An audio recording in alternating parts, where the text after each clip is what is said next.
Okay, excellent. Welcome. I'm here with Judith Laxer. Welcome, Judith. Thank And you. yeah, thank you for being here. I wanted to start with reading an introduction of Judith and then just telling you a little bit about how I know Judith. And then we're going to dive in today on the subject of the divine feminine. So I'm very excited about this process. So let me first introduce Judith. Reverend Judith Laxer is a modern day mystic who believes that humor, beauty, and the wonders of nature make life worth living. The founding priestess of Goddess Gaia's temple, an inclusive earth-based ministry in Seattle, Judith also enjoys a successful private practice as a psychic, spiritual counselor, hypnotherapist, shamanic practitioner, and teacher of women's mysteries.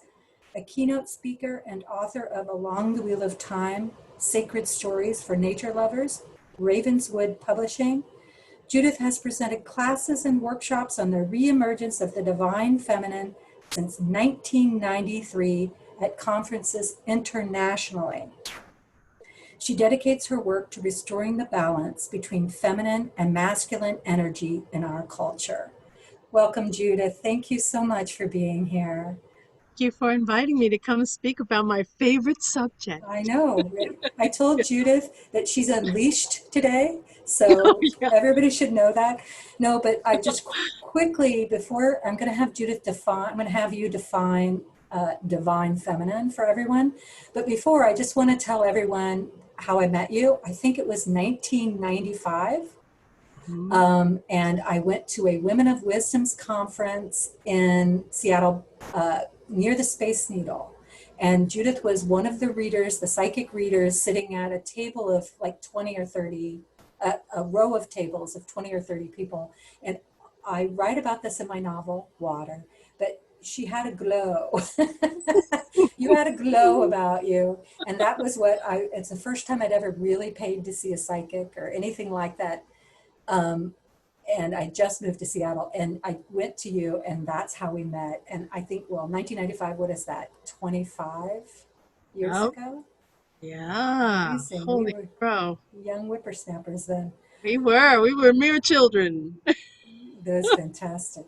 So the purpose of today's meeting with Judith, the purpose of the day meeting with you is that I really want people to understand the divine feminine. I want them to understand what it means and how it applies to big issues going on in the world today and how we can daily connect to it. But first, that starts with us defining it because a lot of people listening to this, watching this, may not even know the phrase. Sure. So, Judith, could you define it? Yes, I will do my best to define the divine feminine. You're right, that was difficult to say. So I guess I want to start this way by saying that many years ago, I think it was either in the 70s or maybe the very early 80s. I don't know exactly the date. But a woman named Merlin Stone wrote a book called When God Was a Woman. And I could talk for hours just about the book, but just the title alone, When God Was a Woman, tells us that prior to the God that we know. Most of us know through the whole Abrahamic, Judeo-Christian Islamic God who is a man. Prior to the rise of those religions, the goddess, the divine feminine, was worshipped. And the reason for that, I assume, because it just makes perfect sense to me, is that if what we essentially revere and worship and value is life, and life comes from woman, then we would automatically elevate woman to a divine understanding. We would revere her, we would hold her in a place of divinity. And long before we had scientific understanding of exactly how, you know, uh, life would enter into the world, all we knew is that, a woman all of a sudden would start to swell up, and 9 moons later she'd go through an excruciating experience, bring life onto the planet. Monthly she would bleed without dying. It was miraculous. Like, we would look at those things as the true miracle they are. With the rise of more patriarchal religions and that sort of flip that happened, now that miracle has become original sin. And that was part of what, that was a huge part of how this whole flip happened, where not only was feminine not equated with the divine, so the divine feminine was sort of taken from her, the divinity was taken from her. But not just that it was taken from her, but then she was sort of diabolized and became evil and bringer of sin and less than, and there goes, we can see what happened after that, the suppression of women thereafter. So the divine feminine, any way that you would think of the divine, but mostly because for at least the last 6 to 10,000 years, at least that long, we have viewed the divine as masculine. We've seen God as a man. We've seen God as male. But prior to that, and we don't know exactly how long, but for thousands and thousands and thousands of years before that, the feminine was considered divine. And it's really only in recent history that she's been sort of kicked off her throne. So that's how I would And define that. that's Did that? great. Yeah, that's great, Judith. And what I'm going to do is put a link or information to the book you talked about. And Judith and I are both authors. We'll have links to that too, and we'll talk about that at the end of the call. But the book you just talked about, When God Was a Woman, God Was a Woman by Merlin Stone. by Merlin Stone, Merlin, we'll yeah. go ahead and link that with the video. I'd like to read it. I actually haven't read that. Yeah. So that sounds great. So I wanted to then talk about my experience. You have a butterfly behind you. Oh my God, it's beautiful. Oh. It just flitted off.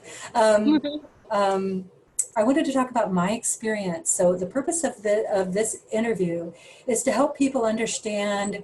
It's sort of like a bridge between people who might be in the mainstream and who are seeking something else and who are having a really hard time. And the phrase divine feminine might seem too woo-woo or something Yeah. to them, Or just, yeah, or really out there. inexplicable or out there or something, because I want to, this is in water, this is in my novel. And when I was a journalist and I was a jet setter around Europe and Asia, and I was like hip and cool in my mind. And I then had a calling for something greater, but I didn't know what it was, and I resisted it. And this has to do when I first met Judith, which is fictionalized in my novel. I went through an incredible dark night of the soul, and it just the darkest of dark, of choosing whether to live or die. And I'm saying this too for people watching this, because I know a lot of people are going through this. I know there are so many people going through this despair and this dark night. I went through it, and this was in 1995 when I first met you, and came out of it, and I went seeking answers and ended up at a psychic fair. At this stage, many people listening to this may relate. If I have journalist friends listening to this, I hated psychics, Mm-hmm. back then. Back then, I thought it was wackadoodle and just too far out there. It's so funny to say it now because it's not at all where I'm at. So even saying it, Still so many people who just put us all I into know, the wackadoodle category, I know. And I even saying it, I feel wrong to even echo what I said before, what I thought before, because I had so, my God, I don't believe this. Anyway, I ended up at the psychic fair and I sat down, and that's how I met Judith. Now, I don't know if it happened in our first session or not, but you mentioned the divine feminine and the call to the divine feminine.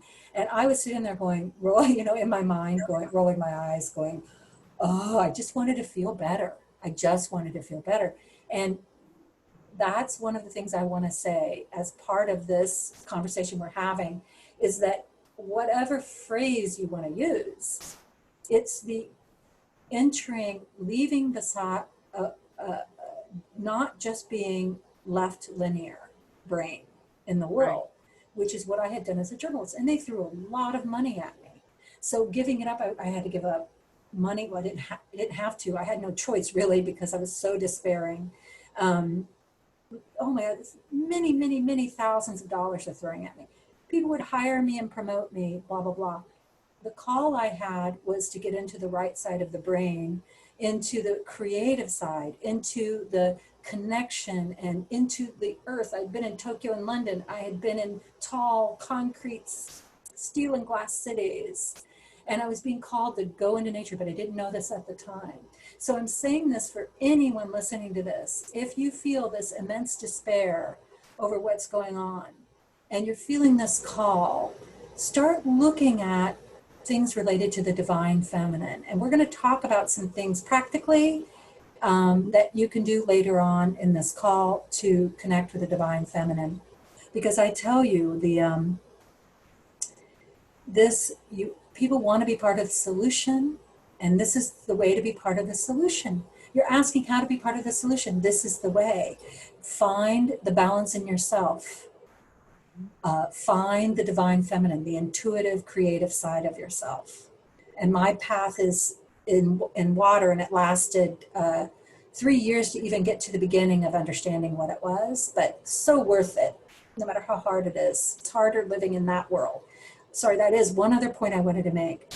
What I find amazing about all the people that I know, you, me, and other coaches and friends that I know, who've been exploring this concept of divine feminine in whatever way in their lives, they are weathering this pandemic 1,000 times better. And that's the other thing I want to say about it. If you're looking for an answer in the big scheme of things, or if you're just looking for an answer to feel better, this is really the answer. It's like, get into nature in whatever way you can. A potted plant in your house is nature. Your food is nature. Go ahead, Judith. Yes. Yes, and I think the thing to keep in mind about that also is that it's really about bringing balance back in, because we're living in such an overly masculinized world. And I just want to make this distinction before I go any further here, or we talk about this in any other depth, that what we are talking about here is the distinction between feminine and masculine, not men and women. First of all, because they're not exclusive. Feminine is not exclusive to just women, and masculine is not exclusive to just men. But when we're talking about masculine and feminine, I talk about that in terms of energy, which I know is also very woo-woo. But the energetic that I'm referring to here is the electromagnetic energy that we experience on the earth. So masculine energy is electric in nature. It comes from a source like the sun, and it radiates outward. Feminine energy is magnetic, right? Like the moon, which draws the tide. So the sun and the moon, there we have like the divine feminine and masculine. If we have too much of one or too much of the other, we are out of balance. And I believe, so I don't think that radiance is any more powerful than magnetism. I just think they operate differently. And when they're balanced, then there's wholeness. And what we're seeing in our world today is we're so much out of balance because it's too much of that radiant masculinity without the balance of the magnetic. And here we are in trouble in everywhere we look about every single thing. So I think that the ills, like you were talking about, your depression and places that are just really, really difficult, the despairing nature, all of those I think are due to an imbalance and a lack of wholeness. And I think the rise in the divine feminine now is happening exactly because that balance is so necessary, because we keep going this way and it's not good. Yeah. So one of the things that we want to talk about, right, is the pandemic specifically, and any like information about the divine feminine and the lack of balance that would even lead to a pandemic like this. For me, I know I have spent years getting. So what I want to say to people as well is that it's a process to get more balanced with the divine feminine in yourself. And mine has taken years, from getting into my creativity to then looking at the food industry and becoming whole and organic and vegan. And so I believe it's an individual, personally, I believe that we individually can make a great difference by doing this on even things as global as a pandemic, by the individual actions we take. So, but what are your thoughts on the Well, divine feminine in the pandemic? yeah. So just want to back up a little bit again, also just for context, so that when we are talking specifically about the pandemic, we're just to see exactly how we got where we are. And so one of the things is about the divine feminine, of course, is Mother Nature, right? And then from that viewpoint, the earth is sentient. She is alive. She is conscious. She is aware. She is the goddess. She is the goddess, right? The one from which we arise and the one to whom we return when our lives are over, again and again and again, or however you perceive that. If we look at the earth as nothing but a resource, something to take from, take from, take from, take from, then we are taking great advantage of another live being. And that is never healthy, it's never correct, it's not right action, and it can only lead to illness and problems and trouble. So now we see exactly how it's brought us to this point right here, right now. So just for example, like one thread I think that is weaving through this, there are too many of us on this planet now. There are too many of us on this planet now. It's not sustainable. It's we're just not sustainable. We keep going this way, there's just not going to be enough. And so one of the ways that Mother Nature makes sure that she can survive is by culling, culling the animals, culling the plants, culling the forests, culling the oceans, culling humanity. And here's one great example of that. I think that's why, like every 100 years or so, something like this comes through, a plague, a pandemic, a disease, something that just takes like hundreds of thousands of people out.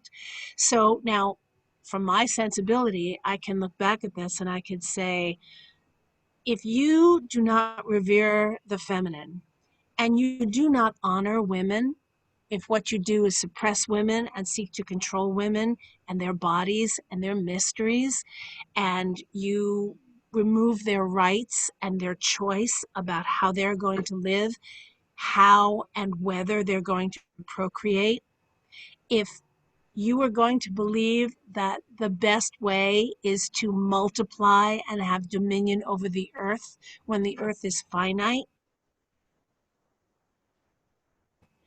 um, it's going to bring us right where we are right now, which is unsustainable and unhealthy.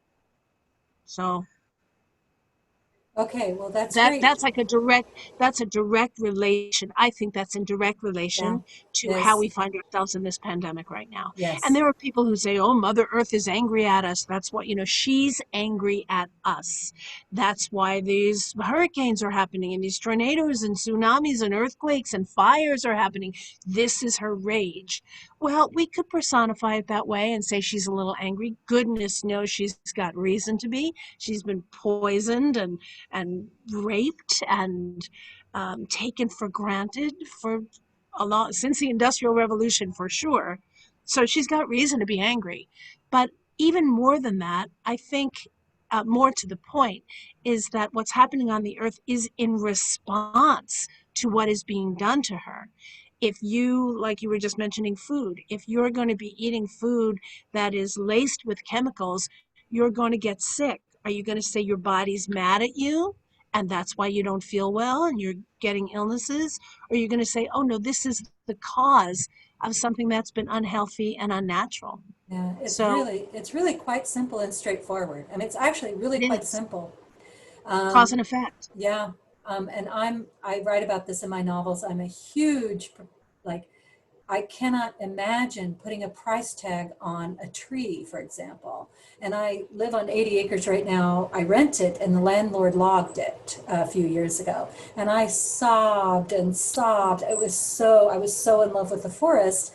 And it just goes back to, I truly don't believe that once you look at a tree as a thing that can bring you money, once you even perceive nature as a thing that will get you money, forget it. I mean, that's just already, it's an imbalanced way of thinking. But so what Judith and I also wanted to do today was we talked about this before we started recording. We want to talk about what we each can do day to day, right? Or decisions we each can make to honor and align with the divine feminine, so that we're talking about big concepts here, right? We're talking about philosophical concepts, and I'm a huge believer in bring it into the day to day, because who you are is what you do every day. So Yes. what to do every day. So Judith, I have some things I'd love to say, but please start. What Yeah, should people well, do every day? I think that connecting with nature in any way that you can is the first, most primary way to be in touch with the divine feminine day to day. And it's interesting because, not everybody has a garden or not everybody can get outside. So we can certainly talk about options there. But even just working in your garden with your hands in the dirt, on your knees pulling weeds or planting a lettuce seed or whatever it is, just staying grounded that way and connected to the earth is connecting to the divine feminine. Now, when you have a context that the earth is Mother Nature and that she is the divine feminine, that's very different than any farmer, let's say, who doesn't have that understanding and just wants to make sure that, they're growing food for their family. If you start to look at the earth as sacred, then every interaction that you have with the earth, planting and harvesting and preserving food, or just planting flowers and smelling them, picking an apple off a tree, I mean, any of that becomes an interaction with the divine.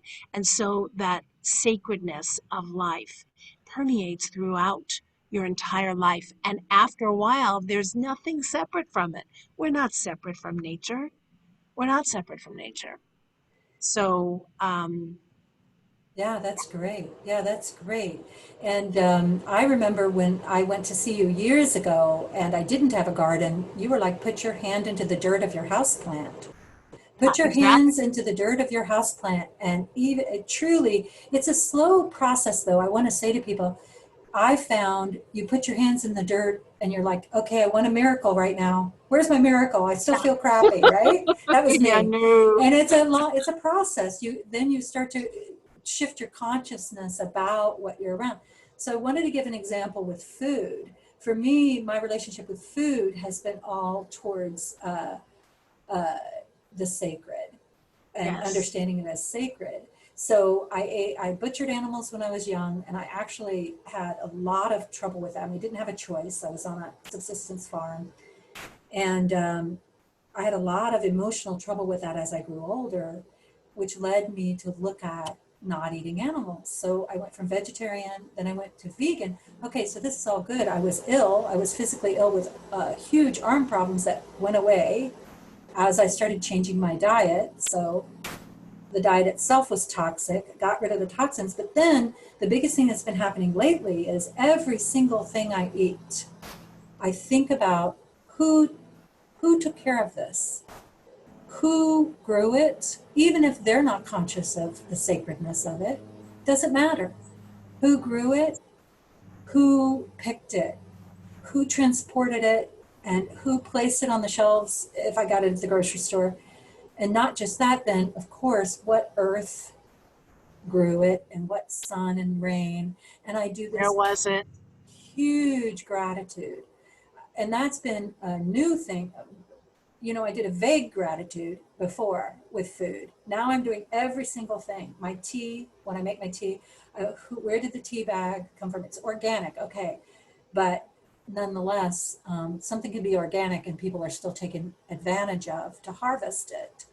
And I do a super like energy of gratitude. And so I wanted to say another big divine feminine thing, to me, if I can put it under that, is doing gratitude every day and in every way. Absolutely. And particularly with regard to food, because that is our direct relationship to the earth, right? Yeah, She yeah, feeds us, she clothes us, she houses us. And so gratitude and recognition of those gifts and blessings, absolutely. Yeah.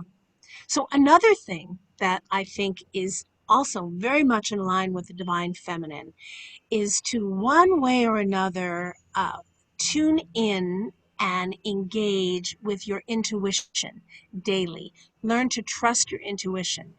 For some of us, that's pulling a tarot card every day, or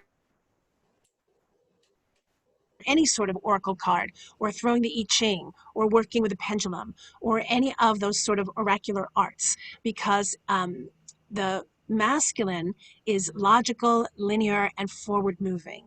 And the feminine is intuitive and dreamy, more nebulous, less structure, more sensate and feeling.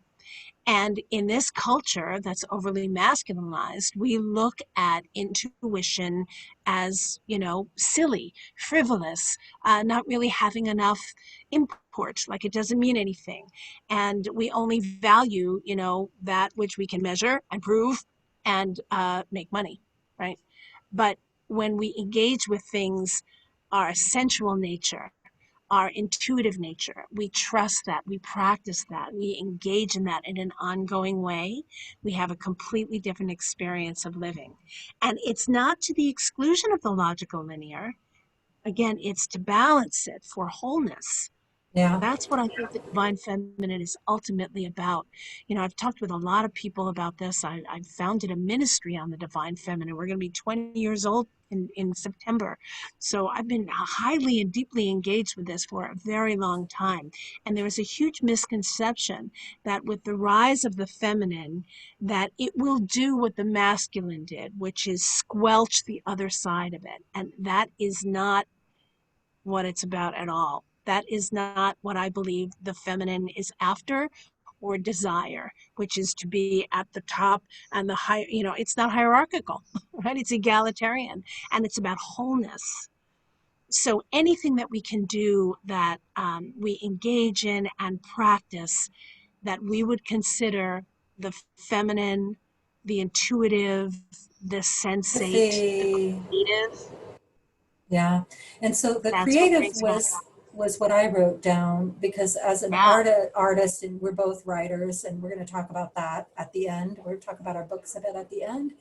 But the creative, for me, the process of the creative, and that involves the channeling. Yep. It's very sacred, and it's a discipline that doesn't necessarily bring you instant, here, I'm going to sell this bauble and you're going to pay me. So it's outside that zone of, uh, you know, uh, selling a product, although I know artists sell their work, but the process itself is very beautiful. And so I would say to anyone listening to this, there's so much on YouTube right now. There's so many resources right now that are absolutely free. So if you've always wanted to do art, so as a book coach, I have a lot of people come to me who say, how do I get into it? How do I get into the art? Well, just get a video on, for example, for art, on drawing an apple. For goodness sake, draw an apple. Doesn't matter where you begin, it's the process itself. And I don't know if you feel this way, Judith, but I do with my books and with my art, that you get to a place where maybe people know about your books, or you get to a place where you're selling the art or you're selling your stuff. And in the end, that is real. And I win awards. It's never that in any way comes close to the process and the absolute joy and fulfilling nature of the process. And that's what I find. That's where it's feminine, because you don't have the masculine thing of get the action externally. You have the complete fulfillment of doing your own creative force into the Right. world. I agree. I mean, the people that I know who are true artists are never in it for the money. We all need money. We all need to be able to make our way in the world, right? We've all agreed that money is going to be the commodity by which we value the things that we need. Yes, we have a collective agreement about that. But I don't think if someone says, what's going to make money? Oh, I think I'll do that as my art. I think true artists just are, it's the art is coming through them and they simply must Yeah, express it, yeah, whatever yes. form it takes. And this is a And nice way to end because it goes right back circling to the beginning. When yes, I figured out one aspect of the depression that I had, and I really want to speak to the people who are listening to this in this country and abroad, everywhere, who are depressed. Because I really want to say, you go this direction and you will find fulfillment, even during pandemic. yes, Look at Judith. She's passionate and good and happy and solid. I feel like I'm good and solid and passionate. mm-hmm, And mm-hmm, even during a pandemic, you can weather the pandemic if you yeah, find this balance. And that's the wildest thing since this has happened. I was like, whoa, that's so yeah, amazing that some people are actually feeling, passionate and loving and not going down the rabbit hole. But how this goes back to the very beginning for me, for the depression, I learned that if you're a creative force, the creator, we are creators. yeah, Creativity is us as creators. And when yeah, I finally learned that part of my depression was I needed to express what was inside of me. It doesn't have to be flowers unless you want to paint flowers. It can be dark colors and dark whatever. It's just I need to express, I need to be a creator. yes. It's the act of expression Yeah, that whatever's expression. inside gets out. Yeah, it Yes, has to get out. And the moment I started doing that, so anyone listening to this who wants to start writing or wants to start doing art or wants to start doing tarot or any kind of intuitive arts, I will tell you it's amazing how your whole body and your spirit is saying, yes, I need to express it. And then I found a significant decrease in depression when I started yes. expressing it. It was like it was all pent up and it just wanted out. It just like it went out, let me out.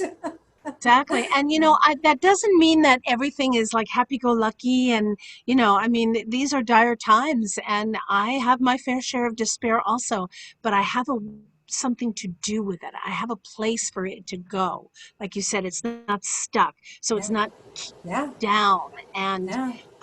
yeah. And you're part of the solution then. So another thing that happens when you get the balance is often you'll find your purpose, which helps you to be part Yes. of the solution in whatever way works for Yes. you. There's no pedantic way of being part of the solution. And that also shifts it immensely. The moment I turned and said, okay, I need to give back. So which is feminine, right? The giving back. Is that more Yes. divine feminine? And so I would say that to people listening to this too. uh, Start giving back. Just start helping other people. It helps a lot because you don't just focus on your own. No, it's the answer. It's the answer. And I think it's the answer for all the reasons that you said, and also because when we're focused on helping someone else or being part of a bigger picture, the focus on our own emotions and how badly we feel, it shifts. Yeah, The focus goes from it there does. where we get all caught up in what we're experiencing, and then it starts to lift from us because we're engaged in what can I do about this? Who else can I help? Yeah, yeah. And Lifts you up and out of it. so Judith and I are going to talk about our books a little bit. And before we do that, I would like to just pick a card or two. What do you think? Oh, I would love that. Okay, so on the subject of the divine feminine, what is there anything else that the universe would like us to speak about right now for the greatest and highest good? And I'm mixing the cards here, and I'm going to pull three and see if there's anything else the universe would like us to share with people listening to this for the greatest and highest good. Okay, so the biggest thing it's talking about, Judith, is community when we're all isolated. So Uh-huh. what I got from that was it's 2, 4, 5 of Wands reversed, and I got the Ace of Coins reversed, and then I got Mm, the Hermit card.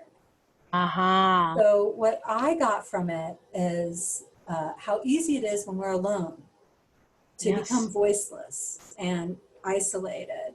So what would you, that's really good. I'm glad this came up because this is a Yeah, that's really awesome. important subject.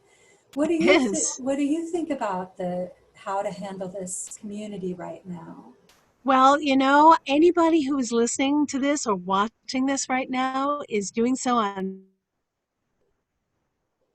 some sort of a device. And that is one of the blessings of the time that we are living in, that we can be seeing each other and connecting with each other. And I know it is not the same as being in the same room or physically together, but just being able to like see our friends and family when we can't actually get together with them is a huge blessing. And I know we have like screen fatigue also because everything's happening online, but there are so many ways to connect and not feel alone, because of the online resources that we have. So I think really taking advantage of them. I mean, even like you just said, like Google video on how to draw an Yeah, yeah, apple. You're yeah. connecting with Yes, someone and yes. something instead of just, sitting all by yourself feeling badly. So Yeah, I think that's an important piece. and one thing that has really helped me because I think of these wands as creativity is that when I do any art form, which you don't have to do on a computer like writing, I feel I'm touching and I'm seeing Yes. and I'm tasting, which is like being in the garden, right? So I also have found tremendous, so even as an artist, picking textured projects that immerse you in textures I found, and then you're touching something that feels sentient because you're creating it, like the earth. I think it's also that one of the dreams I had a few nights ago was what if you took 1 square foot of earth in anywhere around you and just studied that in, That's lovely. instead of thinking, oh, this has to happen for me to be excited and happy. And then that, and I have to go here and I have to have done that. What if it's in 1 square foot of earth is all the excitement you can manage if you change your perception? Yes, exactly. I think the suffering occurs by future tripping, creating something in an imaginary future, or being stuck somewhere in an unhappy past, which is just like the wisdom of the ages, isn't it? To come fully present in this moment, and nothing will do that like sensuality. What are you smelling? What are you tasting? What are you hearing? What are you seeing? What are you feeling? Right then and there, it brings you right into this moment, and that can keep you from being lonely. I think the despair over what's happening in the world, the worry about what can happen in the future, these things that we really have virtually no control over moment to moment. I mean, we can take our actions and be active and do our activism and be part of the change and the grassroots movement. Absolutely. But anytime that worry kind of picks up and takes you over, that is not helpful at all. And so much of the sensuality of our lives has been relegated to well, it is feminine, but like the feminine has been suppressed and devalued. And so the sensuous has always also been sort of seen as weak. And it's not weak, it's our greatest strength. When we reclaim that, we get so strong and we are so able to hang in there in dire times like Yeah, this. it's amazing, isn't it? It's a different sort of hanging in there. It's like Yeah. the willow bending. It's like a more Yes. flexible, Yes. moving way. I just have to say this, and then because it just keeps coming into my mind. When I was a journalist, if you did news, which I did for years in Tokyo and London, if you did news, you were important. Uh-huh. When I started getting the body problems, I did switch over for a brief time, a year or two, to doing features. I was Yeah. completely dismissed as an unintelligent person, and the features were on things like Cirque du Soleil in Seattle, and incredible, powerful, creative forces in the world. And it was dismissed in the newsroom. And that's for me a divine feminine in a nutshell, right? Totally. That is exactly how it happens. Yep, disparaging all of those things that are on that side of Yeah, it. yeah, That would be like saying that only daylight and sunshine is good, and night, getting rest, beautiful romantic moonlight, is the stars, you know, are bad. It, no, it's all part of the wholeness, yeah, and yeah. it's equally as important. Yeah.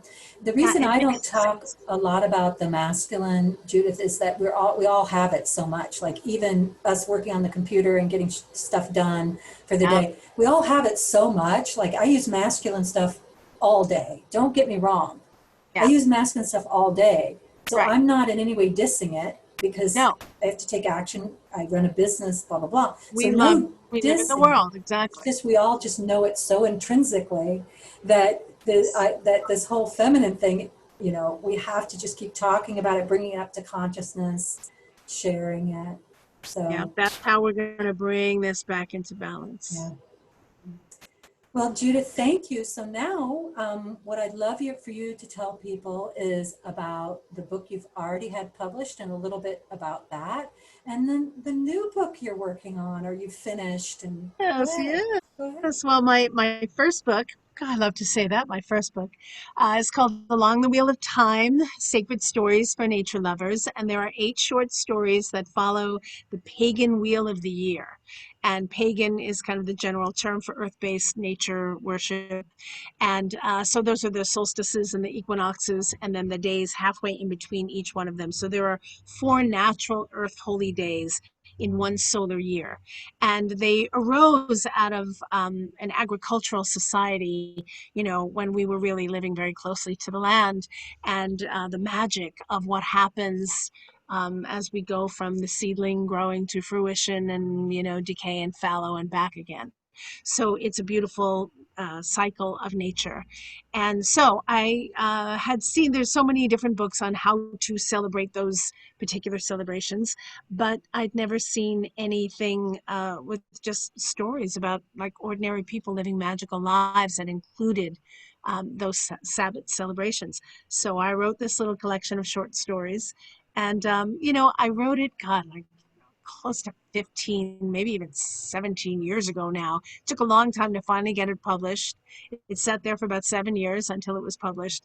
And even though I can look back at that now and say, oh, I'm probably a much better writer at this point, I'm still pretty proud of those stories. I think that they're pretty There's a magical. lot And of power in them. Yeah. yeah, they really Yeah. do encapsulate what happens seasonally and how you can connect with those seasons in a spiritual way. And there's So, mystery in that's, it. When I'm as a book coach, what I tell people is it's hard to quantify the energy between the lines. And there's a lot of energy between the lines in your book. Yeah. There's a lot yeah, of energy. Yeah, good energy. and so now I'm trying to get my next book published, which is the memoir about my sort of mystical life and how I kind of left convention and expectations of my own expectations, as well as the family that I came from, and just finally surrendered to my own calling and let that take me away from everybody and everything I'd ever known, and move from the East Coast originally and move all the way over to the West Coast and build a completely different life in a completely different career, and followed my calling. So that's hopefully will be available soon. That's great, Yeah. Judith. I've read Judith's both books, and both are excellent. And I love your memoir because I think personal women telling their stories is so important right now too. That also helps raise the Yes. balance. And I love your story. And my favorite one, thing is that your aunt who had died came to you to tell you something. When And I was 12. when you were 12, and then you told your mother, and it freaked your mom out, right? Freaked both my parents out. Freaked It was both of like, them out. uh-oh. Yeah, Yeah. yeah. So anybody here watching or listening to this who is metaphysical at all, both Judith and I have a lot of metaphysical in our books. Totally. and and the path of the metaphysical. So why I'm doing these series of videos with people who are experts in the field of their area is because my novel Water, the fourth novel, is coming out beginning of October 2020. And yay. And it's about, I mean, I have a whole series, but this fourth one, the main character Pearl, it's fictionalized, but it's semi-autobiographical, repatriates and ends up in Seattle. And I talked about this before, goes through the dark night of the soul, and then has a calling. And the calling is to give up journalism, to be very practical. It's to give up journalism, where she had helped report on the voices for the voiceless and find her own voice as an artist and a writer and a psychic herself. And so that is coming out in October. And like I It's said, really good. I was privileged to read an early copy. well, It's thank so good. you. Thank you, So good. Judith. And my editor's looking at it now, and we're actually raising it up a couple of notches. Oh, uh-huh. Yeah, yeah, she's really good with that. And I had dreams as well as, I really need to take some of the concepts and just bring them up philosophically just a bit. And so that's also happening before it comes out. Yay. And the cover's Good, done. good, good. Yay. So, but the Because it's final, not easy to talk about the metaphysical. It can sound so, flaky and weird, and it's hard to really describe those numinous experiences and, and really have them to the reader. yeah, And exactly. I think you did a Well, remarkable job. thank you. Well, I have to say, just on this video, for me, the big thing is we talk about it up here, and you and I speak the same language. There's not an Yeah. issue at all. I'm understanding No, everything you say. I totally get you. Yeah. Yeah, I'm like, uh-huh, yes, yes. Yeah. But for other people, that's why I take it to the YouTube video, or you Yeah. take it to the garden or the house. We take it to the house plant, because then, when people are in the masculine, Practical.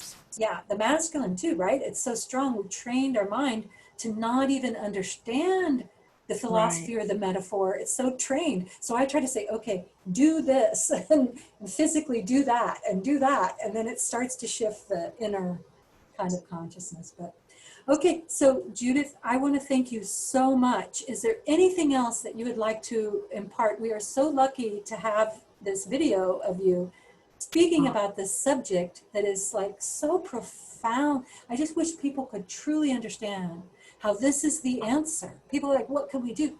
This, the divine feminine, this.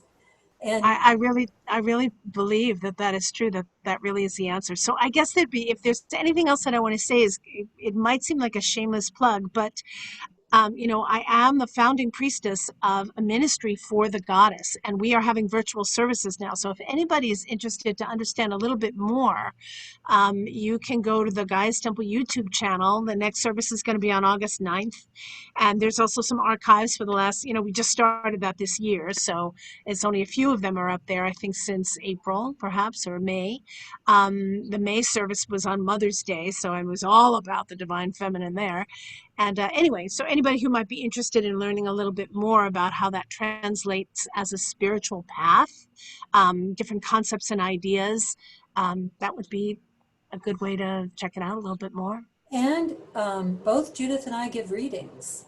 Yes, we Both do. Judith and I give readings. So that's my way in was to get a lot, like years of readings. Judith was my mentor in Seattle, and I had years of readings to even just start to understand the energetics of it, right? So as you're reading in the past, when I first started, it was more like, oh, you just start to understand the energy of it. And you can get Mm, that energy by getting a reading yeah. too. So. Yes. Well, Judith, I cannot thank you enough. This is Oh, so Carrie, thank you informative. so much for inviting me. I feel so honored. Thank you so much. It's my Yeah, pleasure to talk about this and to talk with you. Thank yeah, you. thank you. And there was a little butterfly constantly behind you. And Oh, it this was like, garden is filled with them. It's so beautiful out here. it was so magical watching you. So thank you so much, Judith. Thank you. Welcome. Thank you. Bye. Bye, sweetie. Bye. Oh, I'm going to stop the